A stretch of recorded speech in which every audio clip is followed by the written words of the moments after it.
เผยแพร่ผลสำเร็จกองประชุมใหญ่ผู้แทนพระสงฆ์ทั่วประเทศสมัยที่9ของศูนย์กลางองค์การพุทธศาสนาสัมพันธ์แห่งสาธารณรัฐประชาธิปไตยประชาชนลาวซึ่งกองประชุมใหญ่ผู้แทนพระสงฆ์ทั่วประเทศสมัยที่9ขององค์การพุทธศาสนาสัมพันธ์แห่งสาธารณรัฐประชาธิปไตยประชาชนลาวได้ไขขึ้นอย่างเป็นทางการในตอนเช้าวันที่23ธันวาคม2025ที่หอประชุมแห่งชาตินครหลวงเวียงจันทน์โดยการเป็นประธานของพระอาจารย์ใหญ่มหาเวทมาเสนัยประธานศูนย์กลางองค์การพุทธศาสนาสัมพันธ์ลาวเป็นเกียรติเข้าร่วมของท่านสอนไสสิพันดรนายกรัฐมนตรีแห่งสาธารณรัฐประชาธิปไตยประชาชนลาวแด่ท่านสินลาวงศ์ขุดไพฑูรย์ประธานศูนย์กลางแนวราวสังสาสตร์พร้อมด้วยคณะผู้แทนสงฆ์ในทั่วประเทศและแขกที่ถูกเชิญเข้าร่วมกองประชุมใหญ่ได้คนครัวอย่างเลิกซึ่งได้รับรองเอาอย่างเป็นเอกภาพต่อบทรายงานผลสำเร็จการเคลื่อนไหวเบียกงานตลอดระยะ5 ปีสมัยที่8บรรดาผลงานอันผลเด่นที่ญาติมาได้ในระยะ5 ปีผ่านมาจากนั้นได้รับรองเอาทิศทางแผนการเบียกการจุดสมและแผนพัฒนาองค์การพุทธศาสนา5 ปีต่อหน้าประกอบมี11เบียกจุดสม7แผนงาน24โครงการ58กิจกรรมนอกนี้กองประชุมยังได้คนครัวและเป็นเอกภาพสูงรับรองเอาคณะบริหารงานศูนย์กลางองค์การพุทธศาสนาสัมพันธ์แห่งสาธารณรัฐประชาธิปไตยประชาชนลาวสมัยที่9จำนวน99องค์รับรองเอาคณะกรรมการบริหารงานประจำการจำนวน26องค์รับรองเอา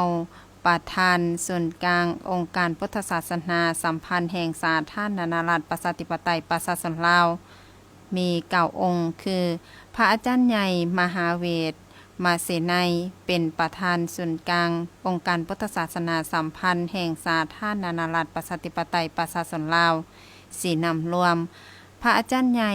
มหาคัมมาปัญญาวิจิตรเป็นห้องพระอาจารย์ใหญ่บุญสวนพันธวงศ์เป็นห้องทางแมนผู้ประจำการพระอาจารย์อธิปไตยไมตรีจิตเป็นห้องประธานและควบหัวหน้าห้องการบริหารงานพระอาจารย์บรรคำวงศาสุรินทร์เป็นห้องประธานควบหัวหน้ากรรมาธิการปกครองสงฆ์พระอาจารย์พงษ์ประเสริฐพรหมวงศ์เป็นห้องประธานควบหัวหน้ากรรมาธิการศึกษาสงฆ์พระอาจารย์ศรีทนไสยวงศรเป็นห้องประธานควบหัวหน้าคณะกรรมาธิการเผยแผ่ศีลธรรมและปฏิบัติกรรมฐานพระอาจารย์บุญทวีประสิทธิศักดิ์เป็นห้องประธานควบหัวหน้ากรรมาธิการสาธารณูปการพระอาจารย์ดำรงพิมพ์จักรเป็นห้องประธานควบหัวหน้ากรรมาธิการต่างประเทศรับรองเอาคณะที่ปรึกษาของคณะกรรมาธิการบริหารงานส่วนกลางองค์การพุทธศาสนาสัมพันธ์แห่งสาธารณรัฐประชาธิปไตยประชาชนลาวจำนวน15องค์และรับรองเอาหัวหน้าห้องการบริหารหัวหน้ากรรมาธิการห้องหัวหน้าห้องการบริหารและห้องหัวหน้ากรรมาธิการของคณะบริหารงานศูนย์กลางองค์การพุทธศาสนาสัมพันธ์แห่งสาธารณรัฐประชาธิปไตยประชาชนลาวในกองประชุมครั้งนี้ผู้เข้าร่วมยังได้รับฟังการผ่านบทรายงานการจัดตั้งปฏิบัติเวียกงานปี2025และทิศทางแผนการปี2026ขององค์การพุทธศาสนาสัมพันธ์ลาวแขวงสารวันคำสั่งของประธานส่วนกลางองค์การพุทธศาสนาสัมพันธ์ลาวว่าด้วยการเผยแพร่ผลสำเร็จกองประชุมใหญ่ผู้แทนพระสงฆ์ทั่วประเทศสมัยที่9และวิสัยทัศน์ทิศทางแผนการเวียกการจุดสมและแผนพัฒนาขององค์การพุทธศาสนาสัมพันธ์แห่งสาธารณรัฐประชาธิปไตยประชาชนลาวตื่มอีกพิธีได้จัดขึ้นในตอนเช้าวันที่27มีนาคม2026อยู่ที่สโมสรแขวงเป็นเกียรติเข้าร่วมในพิธีของพระอาจารย์ศิประเสริฐสยปัญญากรรมการศูนย์กลางองค์การพุทธศาสนาสัมพันธ์ลาวประธานองค์การพุทธศาสนาแขวงสารวันพระอาจารย์ใหญ่ศรีทนไสยวงศร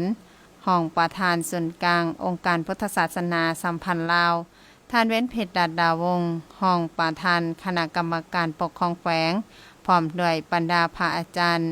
จากส่วนกลางองค์การพุทธศาสนาสัมพันธ์ลาวแด่พระอาจารย์ประธานองค์การพุทธศาสนาเมืองคณะบริหารงานองค์การพุทธศาสนาสัมพันธ์5ตัวเมืองแด่ภาคส่วนที่เกี่ยวข้องคันส่วนกลางแขวงเมืองแด่องค์การจัดตั้งบ้านเทศบาลเข้าร่วม